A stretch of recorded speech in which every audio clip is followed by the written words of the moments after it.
Então vamos lá. Eu trouxe uma mensagem do livro Caminho, Verdade e Vida, de Emmanuel, a lição 171, Palavras de Mãe.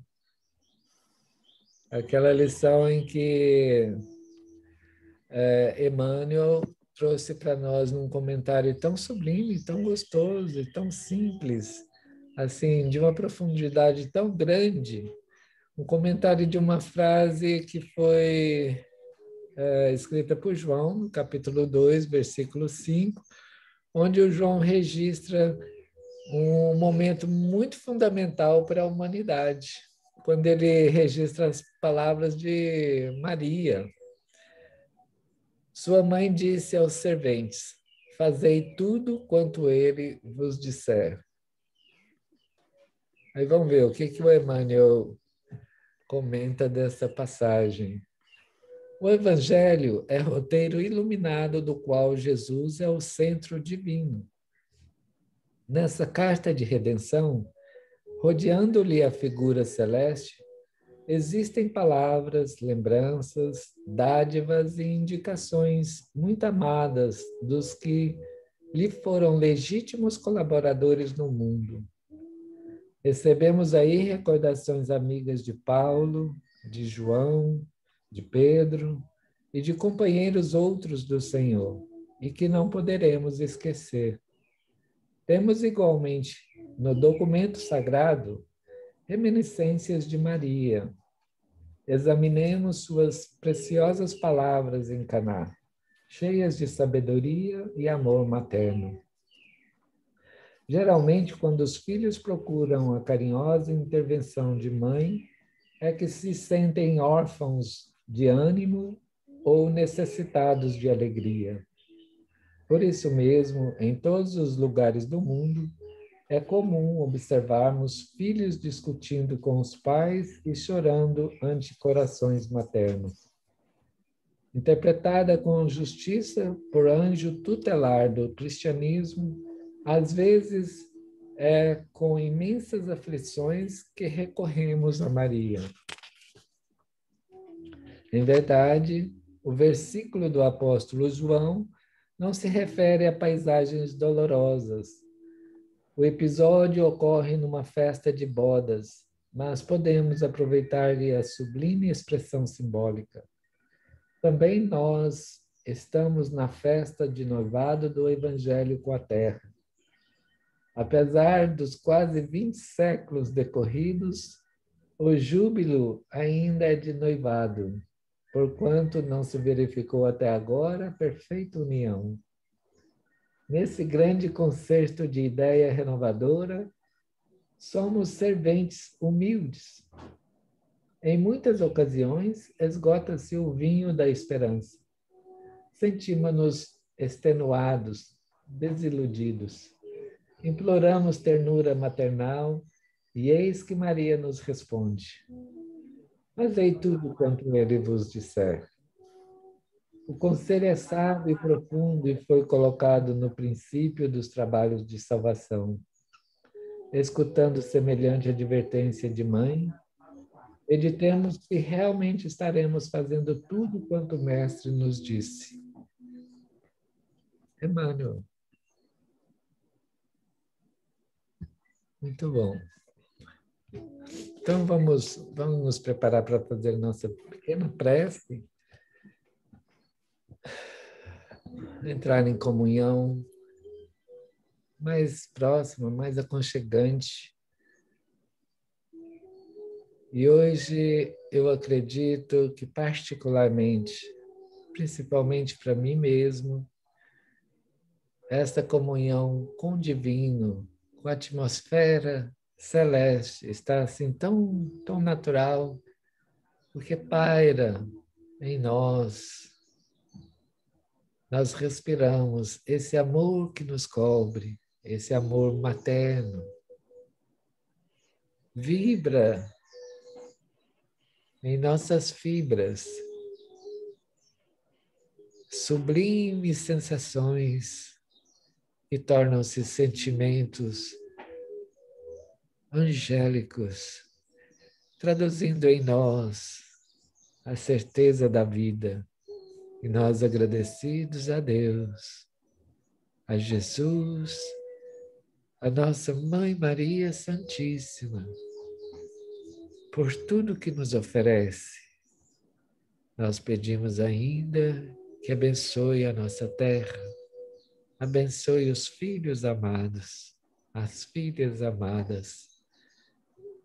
E em nome do Senhor, hoje, em nome da Senhora, nós iniciamos a nossa pequena reunião, dando graças pelo dom da vida. Em nome de todos aqui presentes, nós iniciamos a nossa pequena reunião do dia de hoje. Que assim seja. Muito bom. Sandrinha, olha, o Instituto Espírita Allan Kardec de Maui tem uma alegria muito, muito imensa de receber você nessa sala, no nosso coração.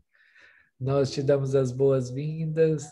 Queremos que você saiba que encontrou em nós um carinho e uma receptividade muito grande de irmãos, de irmãos, vou colocar assim, de amigos.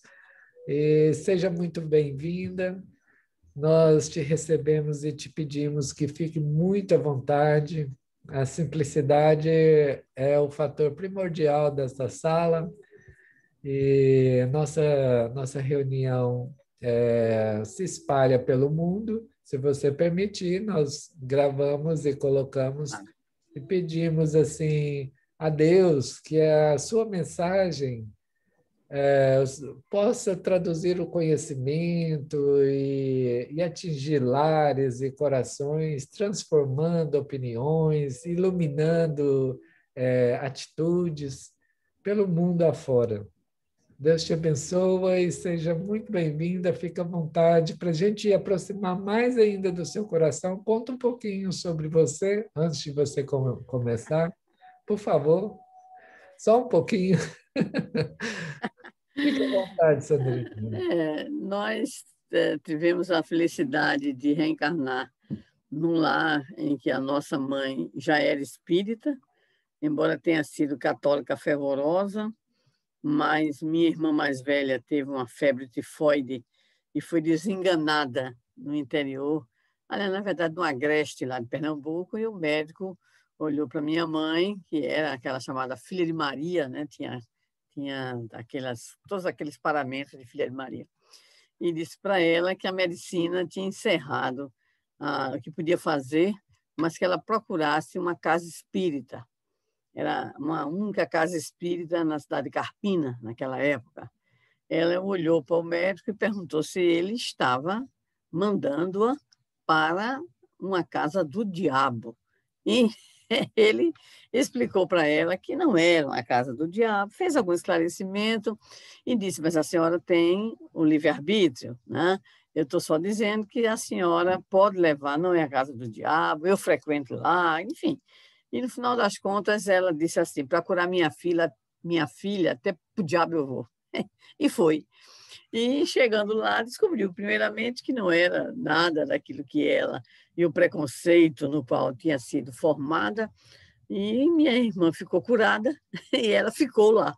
Então, descobriu, inclusive, mediunidade, trabalhou mediunicamente um tempo, e quando eu reencarnei, eu sou a quinta, né? Minha irmã era mais velha, eu, então, brinco dizendo que eu fui anunciada, porque ela estava na reunião mediúnica e o espírito disse para ela, parabéns, minha irmã. Aí ela disse assim, parabéns por quê? Eu disse, porque está grávida. Aí eu brinco dizendo que, olha, eu fui anunciada, veja bem, né? E aí ela, então, descobriu que estava grávida, não sabia, né, que estava grávida. E eu tive a bênção de frequentar evangelização infantil, né? Então, eu vim de evangelização infantil, desde cedo, posteriormente evangelização juvenil, e me encontro no movimento espírita enquanto trabalhadora efetiva há 4 décadas e 8 anos aproximadamente, como trabalhadora efetiva, né? Como evangelizadora, que é meu grande amor, sob o ponto de vista de tarefa na Casa Espírita, mas também a exposição doutrinária, que também é uma grande paixão. Já passei por todas as atividades do Centro Espírita, né? Tesouraria, presidência, vice-presidência, secretária, diretora de tudo que é. E considero que o movimento espírita foi a minha grande escola de vida e me oportunizou, vamos dizer assim, né, o contato com múltiplas áreas de atividades. Profissionalmente, eu que nasci dentro de uma escola, já que minha mãe era professora, nasci dentro de uma escola literalmente, né, e segui também o mesmo roteiro da minha mãe, fui professora e me aposentei há mais ou menos, eu nem me lembro mais, porque eu nunca parei de trabalhar, então me aposentei, não sei se foi em 2004, 2005, olha, eu nem sei, sabe? Não, foi 2014, foi, não sei não. Uns 6 anos atrás, há 7 anos que eu me aposentei, né? E trabalhei na área da educação. E no movimento espírita, como disse, eu faço de tudo, adoro uma vassoura, porque a primeira tarefa minha na casa espírita foi varrer, lavar e passar. Então, não posso ver uma casa espírita que tem uma vassourinha, eu já estou querendo limpar. Ô, mania, né? E hoje estamos na coordenação adjunta da área de infância, da infância, da área de infância e juventude da FEB, pelo Conselho Federativo, e, ao mesmo tempo, desenvolvendo tarefas junto à nossa Casa Espírita, Trabalhadores da Última Hora, aqui uma casinha pequena, que completou 36 anos agora, e a Federação Espírita do Rio Grande do Norte. Então, é uma alegria muito grande poder... Eu me surpreendi com o convite, né? Tanto é que eu não refutei, eu fiquei logo animada, né? Eu nunca soube que tinha Casa Espírita no Havaí, né? Então, a gente sabe que o movimento espírita vinculado aos Estados Unidos é um movimento grande, né? Hoje, então, com a atuação muito dinâmica da Jussara Korngold, né? Então, é realmente um trabalho muito grande, muito extenso. Tenho uns sobrinhos que moram em Boston, né, que são da Casa Espírita de Boston, né? E já que falou em filhos do coração, eu tenho 2 filhos do coração em Miami, né? Então, que se vinculam à Leal Publisher, né? O Marcelo e a Andrea Marshall. Então, são queridos amigos, e fora muitos outros amigos queridos, não só nos Estados Unidos, também como em outras localidades, que já tivemos a ocasião de visitar. Agora a gente visita virtualmente, mas antes a gente ia em loco, né? A gente está esperando aí para ver se ainda dá para ver, vamos dizer assim, né, algumas localidades onde ainda não tivemos a oportunidade de ir. E eu sempre costumo dizer que esse modo que agora nós estamos trabalhando em matéria de divulgação doutrinária, nós, na verdade, fomos pegos de surpresa, né? Eu costumo dizer que foi um golpe violento, foi um golpe planetário, né? Foi um golpe, a pandemia foi um golpe que a gente não tem, eu sempre digo, não tem ainda falar os pontos positivos, embora tenhamos, claro, todos os pontos negativos diante de nós. Tá? Aqui no Brasil, a Vera sabe disso muito bem, muitos outros companheiros, mais de 400 mil mortes, então é uma problemática grave, né? Mas, no caso do movimento espírita, nós nos defrontamos com um desafio muito grande, né? O desafio foi, em março, a Casa Espírita estava aberta, todo o planejamento de 2020 feito, tudo organizado, encontros, congressos, tudo, tudo. De repente, a puxada do tapete, e quando foi abril, a gente não tinha mais nada. Teve muita gente que achava que a Casa Espírita ia fechar um mês, né? Nessa brincadeira, nós estamos há mais de ano com as portas fechadas, embora com algumas já adequações, né? Então, a nossa federação, por exemplo, é um prédio relativamente de porte médio, mas comporta, por exemplo, 40 pessoas, né, em termos de reunião pública. E nós temos reunião pública nas terças-feiras, com atendimento fraterno, através do diálogo, passe coletivo, né? Livraria funcionando, nós temos. E sabemos de muitas casas do Brasil inteiro que estão funcionando presencialmente também, com muito cuidado, obviamente, né? Com todas as orientações que o protocolo das autoridades sanitárias apresentam, mas a grande força que se colocou para nós nesse momento foi aquilo que era para nós uma exceção passou a ser regra, ou seja, a atividade virtual. né? Então, há pelo menos 3, 4 anos, nós trabalhamos com formação de evangelizadores na Federação Espírita Brasileira, através da chamada EAD, né? Então, em estados do Brasil, como Santa Catarina, por exemplo, né, tem um forte trabalho de educação à distância, então tinha muitos cursos à distância. Rio Grande do Sul também, Goiás também tem algumas coisas na área, né, que a gente chama a distância, que hoje a gente denomina mais virtual. E o que está acontecendo agora é que nós estamos com 90% ou mais, talvez, das atividades virtuais. Então, isso mostrou, primeiro, uma grande capacidade do movimento espírita em se adaptar. Foi muito rápido, muito rápido. Antes de entrar aqui, eu estava acompanhando uma live de um pessoal daqui, né, meu amigo nosso, e com a África. Então, estávamos com o pessoal de Angola, né? Então, conheci maravilhosa a professora Amélia de Angola, fez uma palestra maravilhosa, né? E nessa brincadeira, então, daqui a pouco, a gente vai ter a certeza de que McLuhan, grande teórico da comunicação, ele tinha razão. O mundo é uma aldeia, é verdade. Então, a gente vive uma aldeia, né? E essa oportunidade de desenvolver a tarefa virtualmente oportunizou que a gente não pode estar presencialmente, mas a gente pode levar o trabalho, a mensagem, como você tão bem colocou. E eu sempre costumo dizer, não é por ser virtual que falta espiritualidade, que falta emoção, que falta carinho, que falta aconchego, né? Que falta criação de elos, de forma alguma. Lembro-me, a propósito, de que quando Paulo, no livro Paulo e Estevão, estava lá atacado, porque não podia ir resolver os problemas gerados nos diversos núcleos que ele havia fundado, foi Jesus que apareceu a ele e disse que tinha outro meio. Na época, o meio era a carta, né? Então, Jesus é quem estimula Paulo a escrever as cartas. E disse algo que eu nunca esqueci. O importante, verdadeiramente, não é a presença, exatamente a presença física do trabalhador, mas o que ele representa. Opa! Então, o nosso Divaldo, por exemplo, começou, não sei se foi ontem, não sei se é hoje, o seu circuito europeu. Ele está fazendo.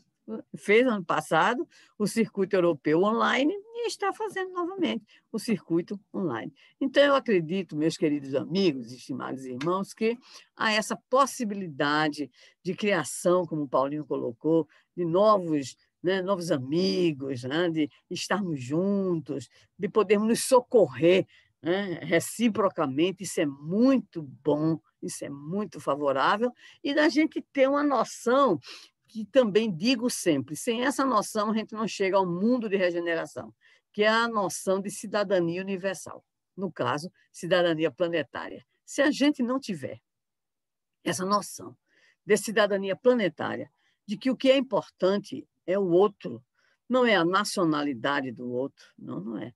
Não é o seu status, do seu ponto de vista da Constituição, por exemplo, histórica, do seu próprio processo, né? Como a que a gente estava conversando ainda há pouco, portugueses, espanhóis, né? Franceses, posteriormente americanos. Não. O que mais importa, e isso a doutrina espírita, é uma bênção na nossa vida, é a nossa compreensão de que todas essas situações particulares, elas são cenários de uma aprendizagem que é universal. E essa aprendizagem universal é que nós somos irmãos, independente da latitude, da longitude, do meridiano, do paralelo, do hemisfério, não interessa, né? Nós somos irmãos. E esses irmãos vão precisar aprender, de fato, a se amarem, a se respeitarem, a se conhecerem e a de seguirem juntos dentro de uma compreensão que eu ia terminar com isso a minha palestra. Agora vou começar com isso, de que nós somos, de fato, uma família universal. Família universal, né? Então, a gente é diferente? Claro que a gente é diferente. A gente é muito diferente. A gente tem muitas divergências, muitas ideologias, muitas compreensões, leituras, interpretações, interesses, mas, em verdade, nós estamos cada vez mais caminhando para uma aprendizagem de coletividade. A pandemia é um exemplo, né? Então, você lembrou muito bem. Quando abriu o aeroporto, maravilha, chegou turista, quando hoje a gente sabe, né, vocês estão relativamente perto aí, né, no caminho, de que dos países do mundo, da planetinha chamada Terra, só umas 10 ilhotas se livraram do vírus. Só. Mais ninguém. Então, nós vivemos realmente um sentido de coletividade doloroso, doloroso, mas que a gente precisa para ir cada vez mais que construindo uma noção que seja a noção da paternidade divina e a consequente fraternidade universal. Ok? Mas por que isso? Porque nós, e está muito claro na obra básica da doutrina espírita, nós somos seres sociais. Então, nós não fomos criados para o isolamento, não fomos criados para estarmos. Tanto é que hoje tem muita gente ficando meio pirado, né, por causa do isolamento social. Né? Hoje, o problema da saúde mental tem a ver muito com essa questão do isolamento. Né? Mas vejam bem, nós somos seres, e aí a gente vai para o Livro dos Espíritos, e de modo muito tranquilo, no capítulo 7º, desculpe, da terceira parte das leis morais, Kardec vai perguntar na 766, né, se a vida social está na natureza. E a resposta do Espírito Verdade é, para nós, um elemento de reflexão, quando ele vai dizer para nós, certamente, Deus fez o homem para viver em sociedade. Não lhe deu inutilmente a palavra e todas as outras faculdades necessárias à vida de relação. Então, ele começa a nos dizer e vai trabalhar muito a questão do isolamento, ele vai seguir numa série de questões, mas vai deflagrar no final do capítulo, capítulo 7, da parte terceira, os itens referentes aos laços de família. E é muito curioso, não apenas porque são poucas perguntas, inclusive, que Kardec faz sobre família. Não sei se vocês já tiveram essa preocupação, essa noção. São 2 perguntas só. Ele vai falar, inclusive, da relação que muitas pessoas fazem entre a questão da família e a questão dos animais. Né?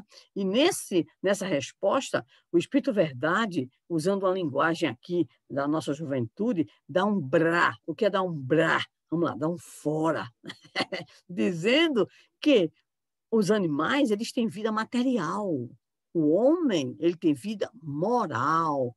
Porque eu já vi, inclusive, em evento espírita, querendo justificar o determinado orador determinada situação com base na vida animal.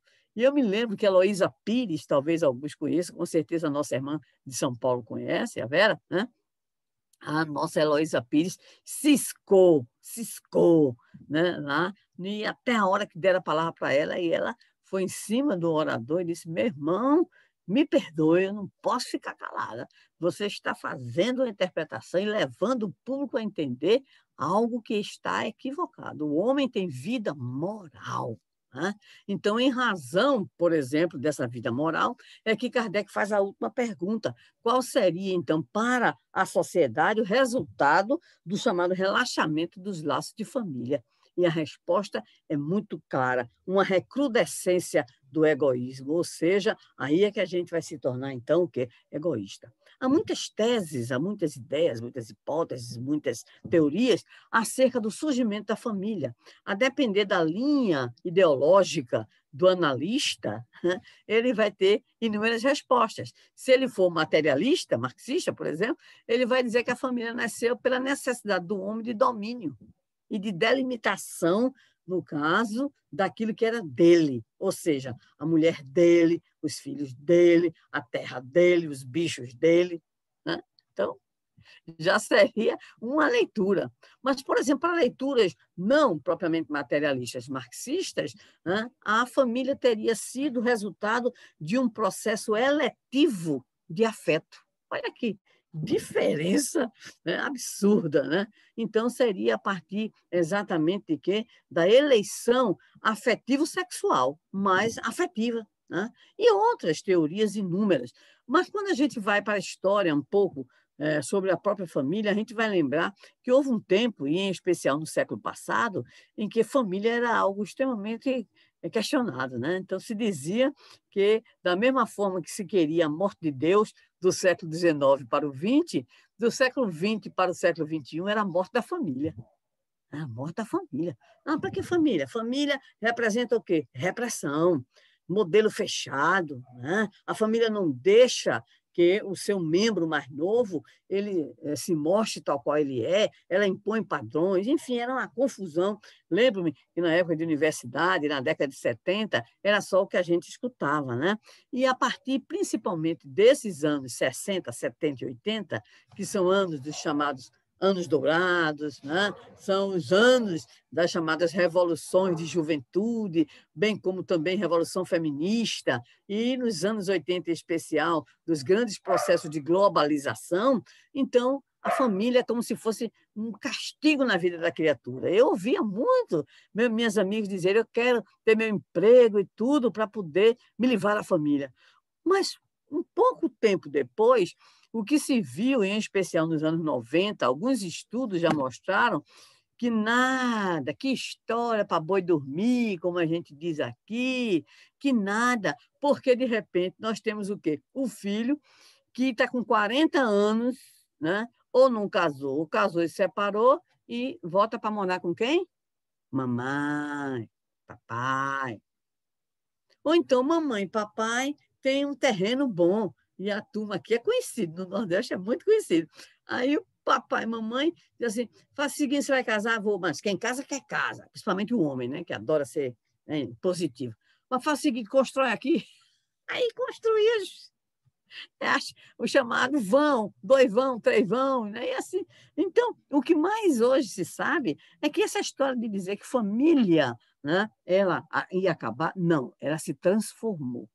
É uma transformação tão profunda e tão grave que, quando você abre a boca para falar hoje sobre família, você tem que ter muito cuidado, porque a primeira pergunta que se faz é: qual é o modelo de família? Então, a gente já começa dizendo que nós não temos modelo fechado, fixo de família, nós temos modelos de famílias. Olha, aqui o censo, por exemplo, mostra que quem é chefe de família aqui não é homem, não, no Brasil. Até o último censo, chefe de família aqui, 51% ou foi 52% é a mulher, não é o homem. Então, essa história de dizer o chefe de família, acabou-se, não tem não, né? Outra coisa é a família que tem 2 chefes, 2 homens, né? Famílias com 2 mulheres, chefonas, e assim vai, não é verdade? Então, o modelo não tem mais modelo. Agora, uma coisa sobrevive, que é aí é que está, vamos dizer assim, o plug, a essência da manifestação da sabedoria divina, que é o quê? Qual é o papel que a família tem? Qualquer que seja o modelo. Porque na nossa federação, por exemplo, nós recebemos as crianças filhas dos pais héteros para a evangelização. Mas recebemos também as crianças filhas de casais homos para a evangelização. E elas estão recebendo o quê? A mesma orientação. Estão recebendo também os mesmos esclarecimentos. Então, o que é que ocorre? É que a família ela tem funções que, independente do modelo, elas estão aí. Então, primeira função, claro, é a função de cuidar, né? E isso é uma função linda, a função de cuidar. Ela é tão linda, tão importante, que um filósofo alemão chamado Martin Heidegger, ele dizia assim: o cuidado ele antecede a existência. Uma coisa forte, né? E eu lancei há pouco tempo meu segundo livro infantil, e uma colega minha disse assim: olha, eu quero que você deixa aí, autografe aí um livro para Miguel. Eu disse: quem é Miguel? Eu disse: meu neto. Mas eu sei que ela não tem neto. Eu disse: como assim? Ele disse: eu sou a responsável pela biblioteca de Miguel. Sim, e cadê Miguel? Miguel vai nascer hoje, Dia das Mães. Ah, é. Então, o cuidado, ele antecede, né? Então, quando você se descobriu grávida, sua esposa se descobriu grávida, alguém se descobriu grávida, então vamos arrumar tudo. Não é assim que procede? Então, o Heidegger está certo. O cuidado precede a existência. E o que é que ocorre quando a gente não tem esse espírito de cuidado? O que está acontecendo com a Terra? Nossa casa comum está destruída. Recentemente, dezenas de cientistas assinaram um documento dizendo de forma bem direta: a Terra está condenada. pelo efeito estufa, pelo desmatamento, pela poluição, pela destruição dos ambientes naturais, por tudo aquilo que nós temos feito. Assinaram não sei quantos, pelo mundo inteiro, cientistas do mundo inteiro. Então, a gente não tem cuidado. E o cuidado é próprio da família. O cuidado é próprio da família. Mesmo antes de existir família, quando a gente vivia nas tribos, quando a gente vivia naqueles grupos, era cuidado do mais velho com o mais novo, do adulto com a criança. Então, esse processo, ele sempre existiu. Outra função muito importante, que é a função de possibilitar que a criança, no caso, que é o mais novo, que é a nova geração, vá se envolvendo no universo, vamos dizer assim, cultural, existencial, vivencial do adulto. Isso sempre existiu e sempre vai existir. Então, por exemplo, aqui tomando como referência os nossos índios, se eu conhecesse melhor a cultura, devia ter conhecido melhor a cultura dos havaianos, né? Mas aqui, por exemplo, um índio do Alto do Xingu, ele pega uma lança e ele vai ensinar um filho a pescar com a lança. Ora, o peixe passa e ele joga a lança para poder fisgar o peixe. Imagine quantas vezes ele ensina isso ao curumim, que é o índiozinho. Ele deve ensinar dezenas de vezes. Mas a gente aqui, os chamados, ou que querem se chamar de civilizados, a gente ensina ao menino que adjetivo é qualidade, numeral é quantidade, né? Ação é verbo. Quando a gente faz uma pergunta que ele não responde, no mínimo a gente faz a cara feia, né? E a depender, dá um peteleco, bota de castigo, tira o celular, faz assim, né? Então, e nós somos os civilizados, né? Mas essa é uma função própria da família, né? Então, cuida e adentra, ou seja, possibilita que o mais novo ele se envolva nesse universo do adulto. Aí tem tudo no meio, né? Tem valores, tem crenças, tem linguagem, tem hábitos, né? É o chamado patrimônio imaterial, muitas vezes, é uma forma que a gente tem, não quando a gente lembra assim, Havaí, a gente pensa em onda, né? Eu penso também, sabe o quê? Naqueles saltos de penhascos, aqueles saltos de penhascos que tem, né? Em muitas ilhas. Então, aquelas culturas, ou seja, aqueles hábitos, isso vai sendo passado de geração a geração. Os valores, as interpretações de mundo, a cultura, os mitos, né? Tudo. Então, essa é talvez a grande função, é a função que a gente chama também de socializadora da criança. Aí tem outras funções também, mas há uma dentro dessa função maior, que é a função socializadora, cultural, etc. e tal, que é a função educacional. É a educação. E educação não só intelectual, não só para saber a história de que o Havaí, primeiramente, lá teve a presença de portugueses, de espanhóis, de franceses. Não é só isso, não. Tem que ter não apenas a formação intelectual, mas tem que ter a formação dos chamados costumes, né? Então, já imaginou que haja um costume aí que eu não sei, por exemplo? Aí eu chego aí e cometo uma gafe terrível, porque eu não sei aquele costume, a chamada educação da civilidade, né? Que é a educação dos costumes. E há a educação moral, porque toda sociedade, por pior que ela seja, ela tem um código de conduta, né? Ela tem um código de conduta. Uma sociedade de mentirosos, tá certo? É de mentirosos, mas o mentiroso não gosta que mintam para ele. Não gosta. Por isso, vamos lembrar de Aristóteles, lá atrás, 4 séculos, 3,5 séculos antes de Cristo. Todo homem, todo ser humano nasceu para o bem, para o bom e para o belo. Bem, o bom e o belo. 3B, que não é aquele horroroso que tem aqui no Brasil e em boa parte do mundo. Mas a gente acrescentaria para a verdade. Todos nós temos essa inclinação. Então, essa função eminentemente de educação, ela é própria da família, então, desde cedo. Lembro de meu irmão, eu tinha um irmão, eu sou filha, somos 5, hoje só somos 1, 2, 3, 4, só somos 4 hoje. Mas tinha, por exemplo, todo sábado era almoço extra, era feijão verde, vocês conhecem feijão verde? Aí conhece, feijão verde, né? Com farofa, farinha carioca, que era aquela farinha de ovos, né? Farinha carioca, arroz branco, tá? E galinha torrada. Bom, todo sábado. Quando foi um dia, meu irmão, 1, 2, 3, o terceiro irmão, Quando ele chegou, inclusive, tinha chegado o futebol, aquela coisa toda. Quando ele chegou, que olhou feijão verde, arroz, farinha carioca e frango assado. Sim, e suco de maracujá, né? Que é por nevo. E aí ele olhou e disse assim, de novo? Isso, de novo? Eu não aguento mais. Mas não contou conversa. Minha mãe olhou para ele e disse, levante-se, não almoça. Não, almoça, tá bom. Primeiro, vai botar uma camiseta, que ninguém senta para comer, vai lavar as mãos. Que isso? Eu não deu essa orientação? Então, volte, vá para lá. Você não almoça hoje. Vai aprender a respeitar o que se tem para comer. É um costume. Muitos anos depois, mas olha, ele já era casado. Aí a minha cunhada disse assim para mim, teu irmão comeu tanto. Ontem, ela se encontrou comigo num domingo, aí disse, teu irmão comeu tanto ontem que eu fiquei pensando que ele ia passar mal. Eu disse, criatura, o que foi que ele comeu tão bom que você fez? Ela disse, feijão verde, arroz branco, farinha carioca e frango assado. Então, a educação da civilidade, os valores, né? Tá ali. Então, a família tem isso. É o exemplo, tá? É a convivência, é um ensino que não é só verbalizado, é a exemplificação.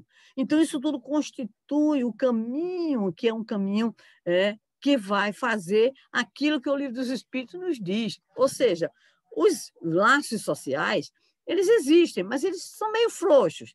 Os laços de família são laços apertados. Apertados.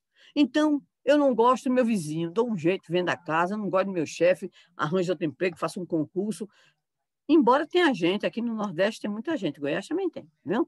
Que não gosta da família, vai embora. E hoje a internet ajuda a encontrar. 40 anos depois, a criatura sem vergonha abandonou mãe, abandonou tudo, a internet localiza, ele vem com a desculpa amarela, né? Ele diz a desculpa amarela, esfarrapada, mas a turma consegue encontrar, né? Então, a família, os laços, são laços apertados.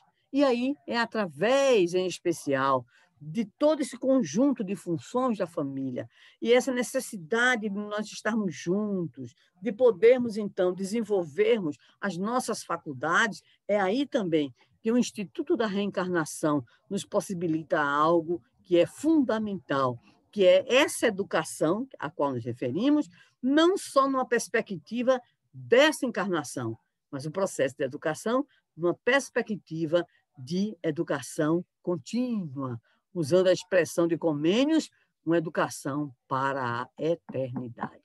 O que é que isso significa? Qual é a tradução dessa coisa complicada que eu estou dizendo? É que a gente chega numa família para ser cuidado, para ser socializado, para ser orientado, para receber uma educação intelectual, com auxílio de outros agentes, uma educação moral, mas a família é também o ponto de encontro, aí vamos usar a célebre expressão de Emmanuel, o ponto de encontro de almas. Preste atenção. Qual foi a mudança? De almas. Porque não só são corpos, não só são homens e mulheres e crianças, não, são espíritos imortais. E quando a gente envolve aí a questão do espírito imortal, a gente vai saber que a família ela tem o seu ontem, como terá o seu amanhã. E esse ontem não é um ontem aqui 1900, 2000, não, é um ontem cuja noite está exatamente aí, né? Nos tempos evos, nas estrelas, nas noites. Então, essa família de hoje é, na verdade, resultado. Claro que pode acontecer, alguém pode indagar. Será que não tem assim, um casamento ou união, a constituição da família só de agora? Tem, claro que tem. Existem algumas uniões que são por agora. Né? Ou seja, alguém gostou, bateu o olho, bom, tudo bem. Mas a maior parte, nos informa o espírito Joana de Ângeles, a maior parte, André Luiz também, das nossas ligações, sob o ponto de vista de constituição familiar, a maior parte deita a sua origem nas nossas experiências reencarnatórias. Então, a família Volto a Emmanuel. É o ponto de encontro das almas. Para quê? Oh, meu Deus do céu. Ponto de encontro das almas para fortalecer o amor, o cuidado, o carinho e ponto de encontro para se reajustar. Joana de Ângeles, numa obra maravilhosa, cujo título afasta às vezes o leitor. Chama-se Adolescência e Vida. Aí você pensa que o texto é mais, mas ela tem uma forma muito curiosa de falar de família. Primeiro, ela diz que a família é um grande laboratório de emoções. É mesmo. É um laboratório de emoções. Emoções sublimes e emoções complicadas também, né? Tem de tudo, não é verdade? Mas ela diz, há dois tipos de família. A família bênção. Oh, que isso, família bênção? Característica, espíritos afins. Vocês conhecem? Vocês conhecem? Eu conheço. Eu conheço. Aí eu brinco dizendo, mas espera começar a aparecer genrinora. Aí começa a complicação. Eu conheço. Família que é assim, pai, mãe e filhos. Meu Deus, como é que eles gostam de fazer? Assim, assim. Maravilha. Certo? São espíritos que se identificam, certo? Que não têm rusgas graves, que tem realmente um afeto, um carinho, um cuidado recíproco, está tudo ali se apoiando, é maravilha. Ela diz, esse grupo existe. É raro, mas existe. Aí ela fala, família, provação. Pronto, aí ela pegou a maior parte. O que é a família provação? É a família reajuste. A gente reencarnou para os processos dolorosos de reajustamento. E aí, muitas vezes, nós ficamos surpresos. Eu já estava dizendo ao meu esposo hoje, né, falando que eu ia abordar o tema de família, não sei se é porque agora que a gente conhece mais, porque as notícias chegam, mas eu nunca vi uma fase, não sei se vocês concordam comigo, de tanto desamor e de tanto crime em família. Crime horrível.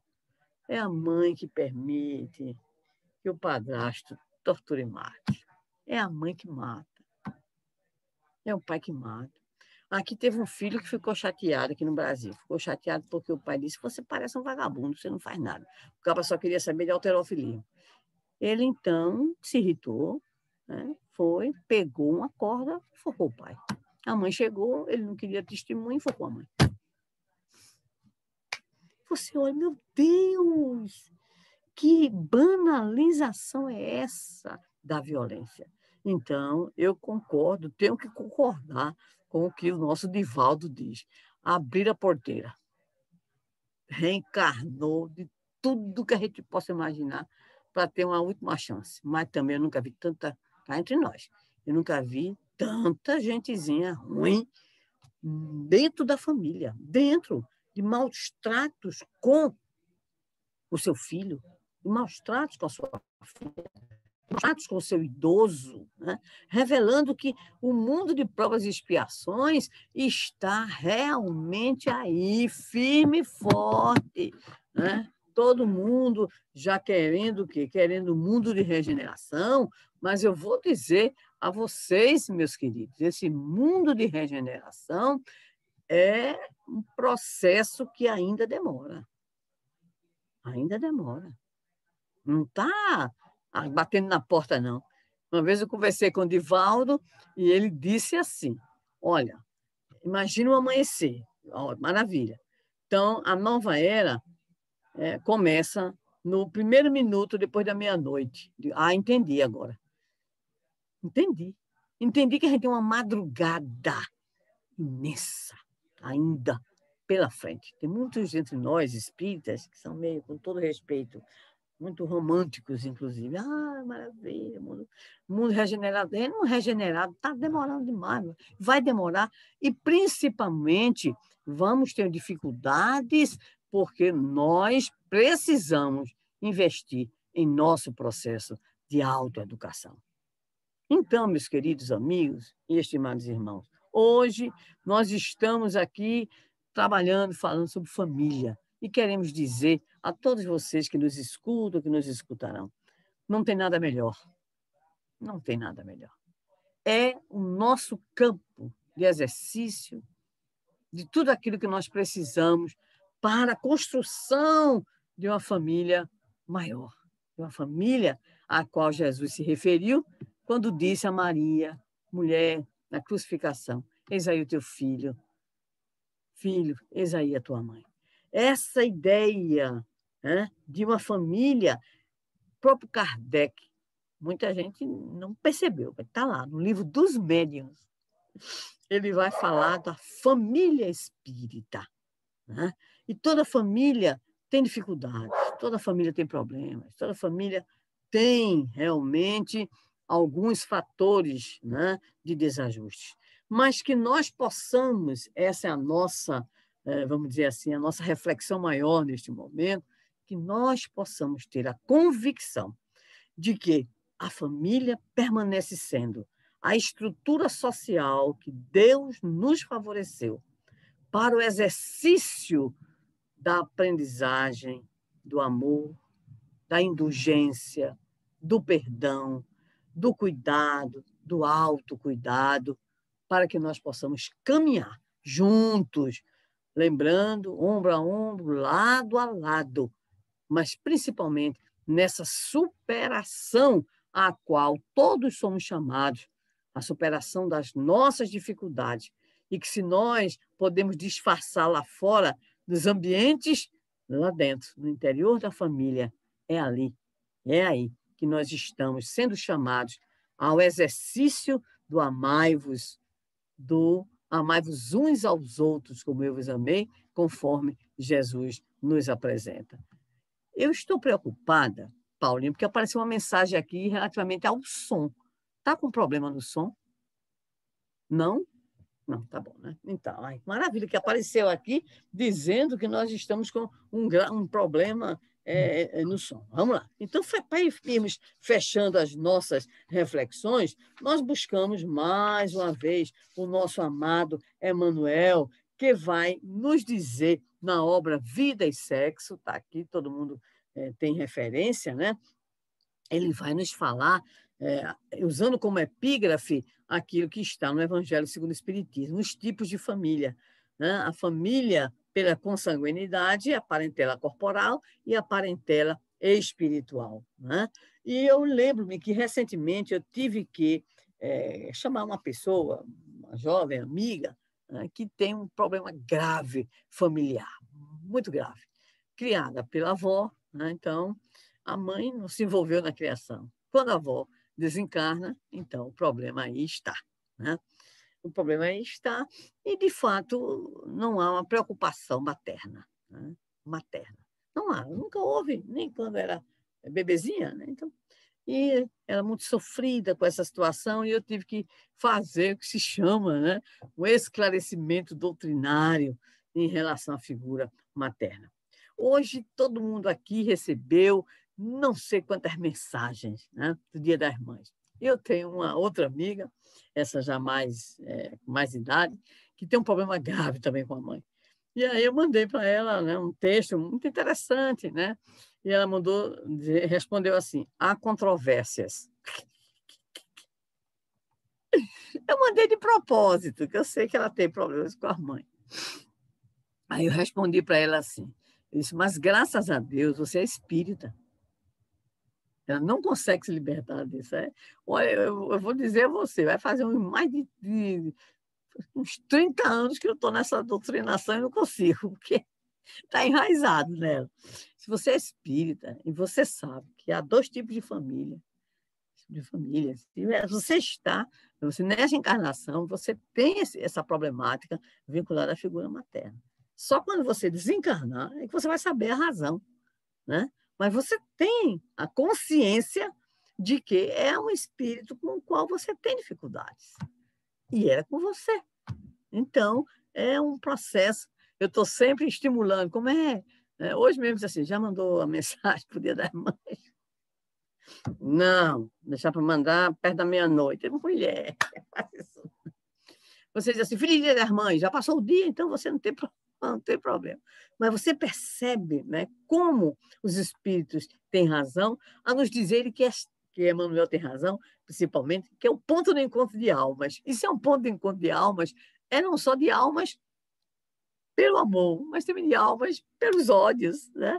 Pelos comprometimentos. Por isso Kardec trabalhou tão bem a questão da parentela corporal e da parentela espiritual, para nos dizer que nós devemos sempre buscar a parentela espiritual, ainda que possamos tê-la na própria família corporal, sem problema, sem dúvida alguma. Mas é o nosso amado Emmanuel que vai nos dizer que de todas as agremiações no qual os seres humanos se conjugam, né, é o lar que está para garantir os chamados alicerces da civilização. Então, olha a importância do lar. Olha a importância que tem a constituição familiar. Nunca que a família vai morrer.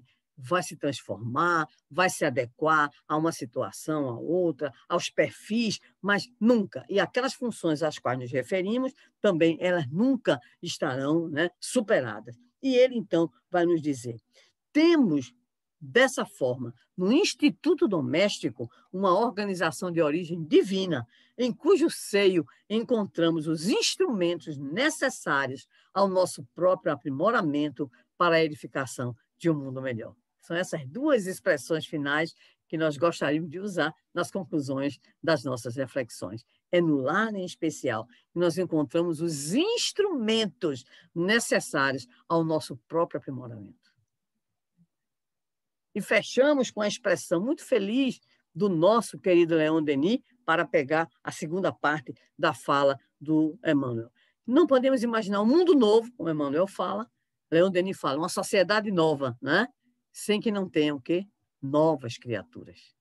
E essas novas criaturas, elas serão forjadas no interior do lar, no interior das relações, ainda que conflituosas, ainda que difíceis, mas será nesse exercício constante que um dia nós conseguiremos nos tornar melhores filhos, melhores pais, melhores mães, né? Melhores irmãos, para que, em se tornando a família um reduto de mais harmonia, nós possamos ter uma sociedade melhor, um mundo melhor. Então, nosso desejo aos queridos irmãos do Instituto, né, Espírita Allan Kardec de Maui, eu fiquei pensando, é Maui ou é Maui? É Maui, né? Então, é o A que é forte, né? Então, Maui. Ele disse Maui. Pode ser os dois? É? Eu achava que era só Maui, que Paulinho fala Maui. É Maui ou é Maui? Maui. Eu não sei. E agora, como é que eu faço? Maui. Maui. Agora eu fiquei na dúvida. Maui. Maui. Maui, é assim? Pronto. Não é nem Maui e nem Maui. É Maui. Pronto, tá certo. Então, o que nós podemos desejar é que vocês continuem. É uma casa espírita só? É um grupo espírita só? Não é problema. Nós também tivemos uma casa espírita aqui há 15 minutos de Natal. Durante anos, nós éramos a única também. Certo? Hoje estamos com 36 anos e já temos, assim, por volta de 1, 2, 3, 5 ou 6 casas. Não interessa. Nós não estamos nessa causa. A nossa causa é outra, né? A nossa causa é que a doutrina espírita opere em nós aquilo que ela veio operar. Ou seja, que nós possamos nos perceber como espíritos imortais, vivenciando nos lares, nas sociedades, as nossas experiências educacionais, reencarnatórias, em busca da nossa iluminação, nosso burilamento, nossa melhoria espiritual. Quero registrar que me sinto honrada em estar, né, aqui participando com vocês. Amei o Paulinho, fui paixão à primeira vista, tá? E dizer a vocês todos que sigamos em frente. E, em especial, nesses dias difíceis, que nós possamos preservar. Estou vendo uma coisa linda aí nos braços, né, de Patrícia, ou que não é Patrícia. Bem, É Jaque. é Jaque, né? Essa coisa fofa. Daqui a pouco, quando sair daqui, eu vou pegar a neta. E quando volto, eu moro na frente de uma praça. E todo dia, final da tarde, tem um encontro da cachorrada. É uma felicidade. Então, daqui a pouco eu vou pegá-la para ver os cachorros também aqui. Então, eu quero dizer a vocês que permaneçam firmes, fortes, zelando pela saúde mental, aprendendo a nos apoiarmos uns aos outros, tolerarmos uns aos outros, né? Cuidarmos uns dos outros, porque quando é que isso passa?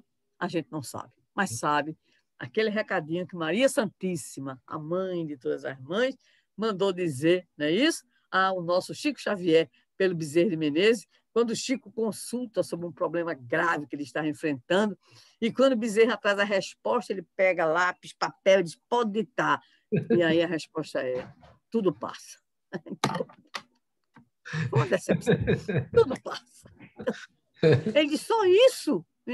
E Bezerra disse, sim, ela mandou dizer para você isso, tudo passa. Então, tenhamos confiança, fé em Deus, sigamos adiante e estamos aí à disposição, se Deus quiser, brevemente, em uma outra ocasião. Com certeza, Sandrinha. Olha, que alegria, viu? Você fez a gente recordar e meditar e refletir sobre vários pontos cruciais de relacionamento e de intimidade, não é não? Ontem eu estava lendo um pequeno trecho de Teresa de Ávila, e ela fala assim: se a gente deseja um céu celeste exterior, sem conhecer o céu celeste interior, é um desatino.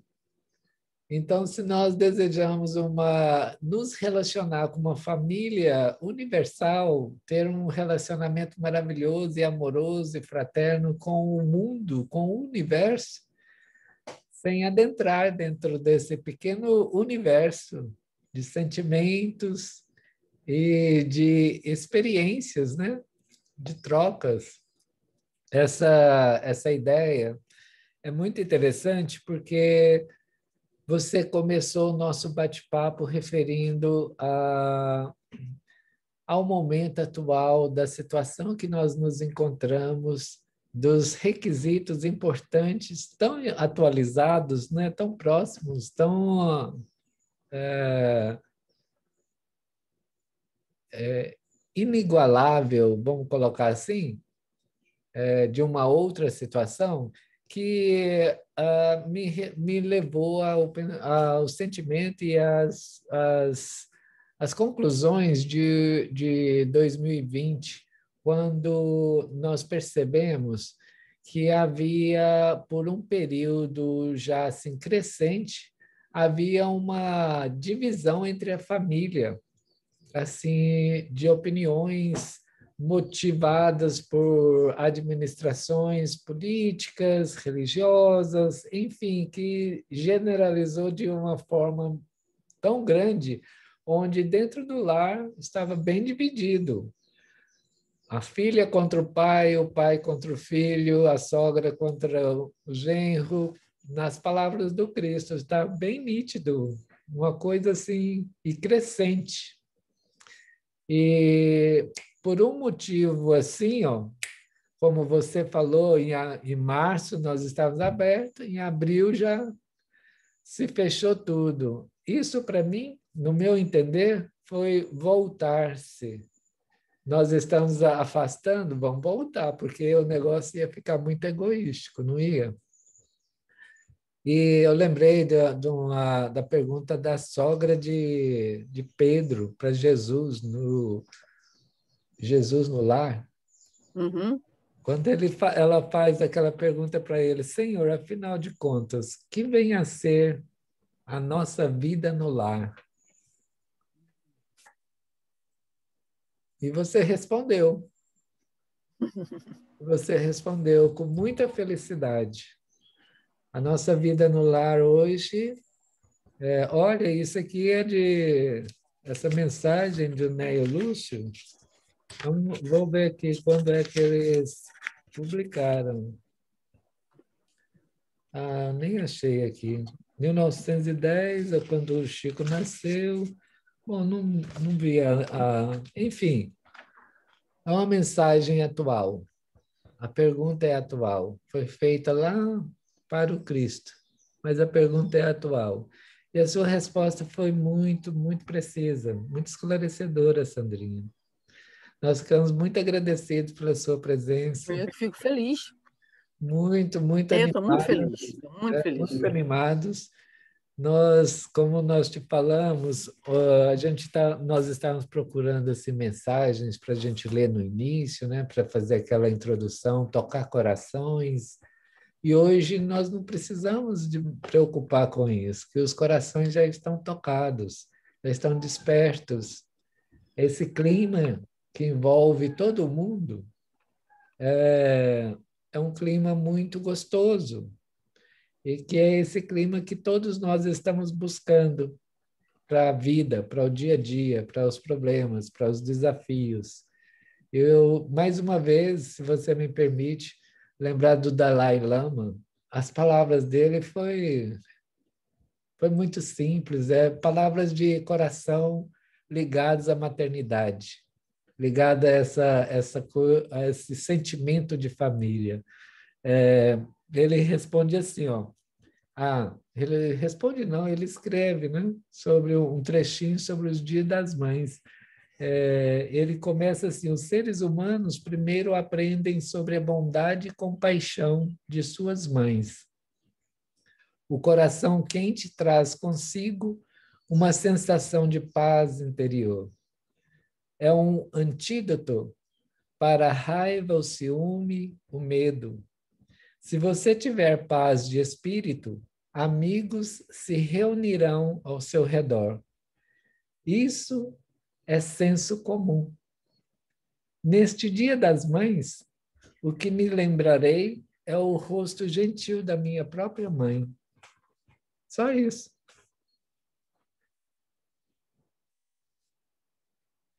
Sandrinha, olha, receba o nosso coração, receba o nosso Receba o meu amor. carinho, minha gratidão. Nós estamos muito Qualquer dia a gente se felizes, encontra de novo. com certeza. Nós gostaríamos de te pedir as suas últimas palavras e, se for possível, você fazer a prece final para nós, por favor.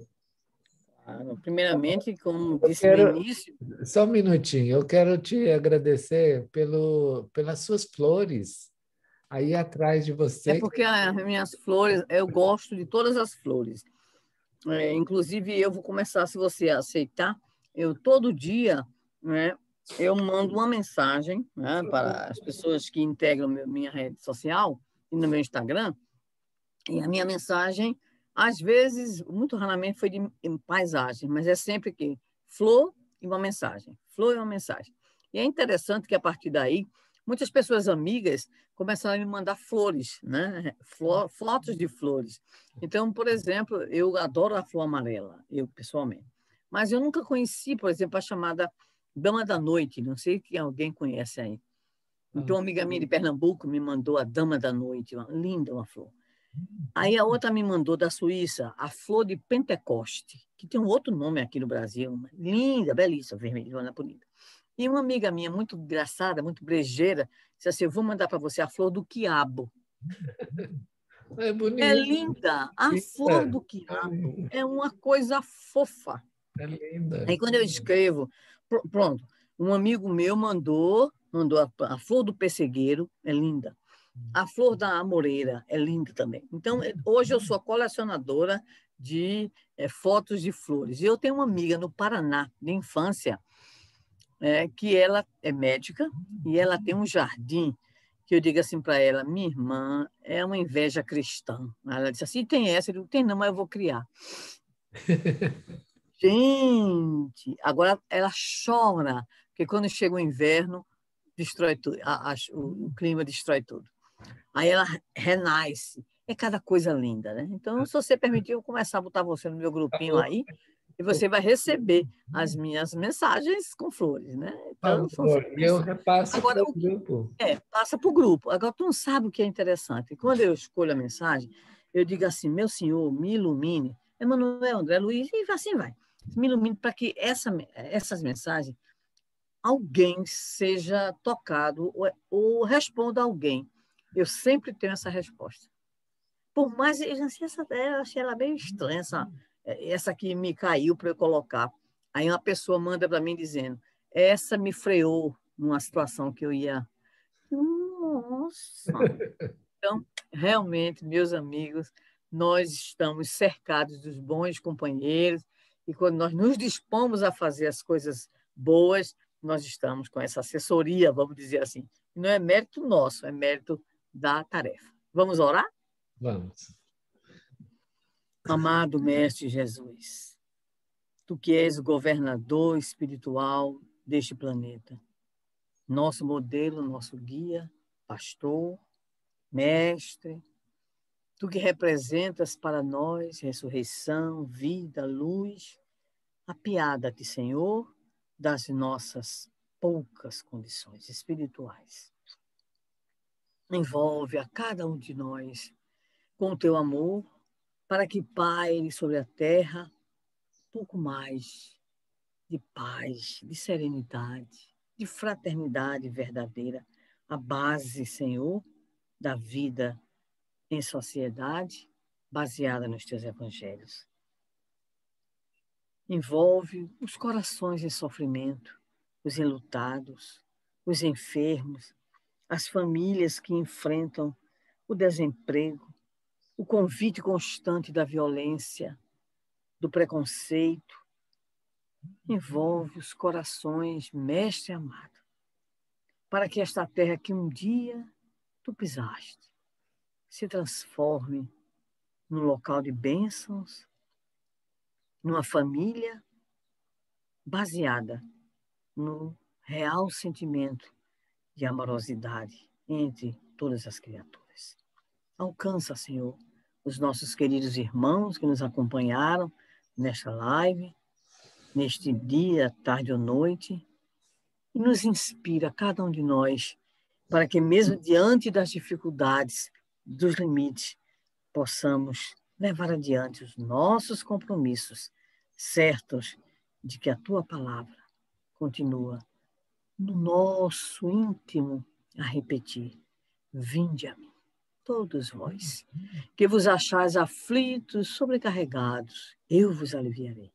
Tomai sobre vós o meu jugo e aprendei comigo, que sou manso e humilde de coração, porque suave é o meu jugo e leve o meu fardo.